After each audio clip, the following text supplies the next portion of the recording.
হচ্ছে রে? একটা ছেলে ওইখানে বসে বসে সমানে মুরগির হাড্ডি চিবিয়ে যাচ্ছে, আর আমার নাকি ওই ছেলেটাকে বিয়ে করতে হবে। মারে, আমি আর কি বলবো? তুই তো জানিস যে এ বাড়িতে আমি ঘর জামাই হিসেবে, তোর মা খালার উপর কথা বলার কোনো রাইট নেই। বাবা অ্যাটলিস্ট চাচিকে তো বলতে পারো। চাচি মানে চাচি তো ওই ছেলেটাকে ঠিক করে এনেছে। তোর চাচিকে তো আরো বলা যাবে না। স্টার জলসা।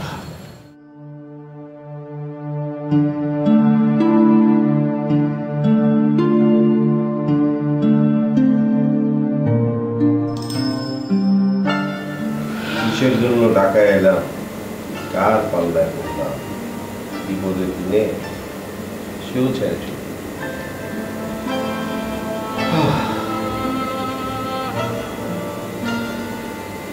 চলো বন্ধু, এক কাজ করি, আমরা সেন্টুর দোকানে চাকরি করব। সেটা তো নেওয়াই যায় বন্ধু, কিন্তু আমার একটা আর্জি আছে। আমি কিন্তু লঞ্চে যাবো না, লঞ্চে আমার ডর করে। আমি আমাকে মাইক্রোবাসে যাবো।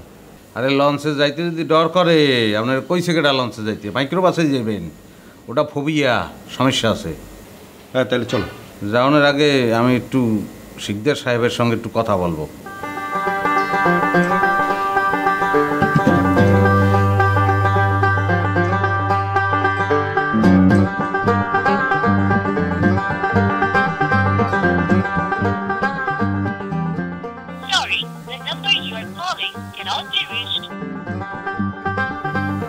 কয় ক্যান নট বি রিচড, বন্ধ। তার মায়ের ফোন দাও।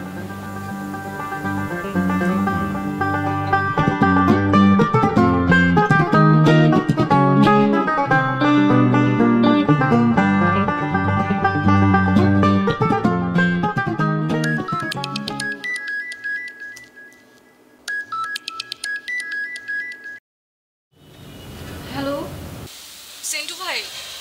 সেন্টু ভাই, আমি কিচ্ছু জানি না, আপনি প্লিজ আমার বাসায় আসেন, আমাকে বের করে নিয়ে যান। আমি এখন কিচ্ছু বলতে পারবো না আপনাকে, আপনি প্লিজ আমাকে হেল্প করেন। আপনি আসেন, আমাকে বাসা থেকে যেভাবে হোক নিয়ে যান।